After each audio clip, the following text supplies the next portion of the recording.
páni doktori to potrebujú vedieť a takisto aj ten človek, áno, aby vedel, akom je zdravotnom stave však. Teda o ľudskom tele, z čoho sa skladá, ako vyzerá. Potom o počítači, na čo nám slúži počítač pri pozeraní sa dovnútra ľudské naše telo. A takisto aj o nejakých programoch, ktoré pomáhajú pánom doktorom tiež. Ja ho používam. A ja. No na vyšetrenia sa musí chodiť, keď si niečo zlomíte, alebo teda neviete, mám to zlomené, nemám to zlomené, bolí ma to, spadnete napríklad na bicykli alebo na korčuliach, na jóny a môže porušovať tie tkaniva, ale taký veľký film a ten mu potom ukážete, áno, ako je aj na tých obrázkoch, aj ruky, aj hrudník.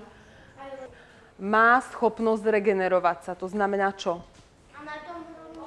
Obnoviť sa, tak, presne. To je taký model len.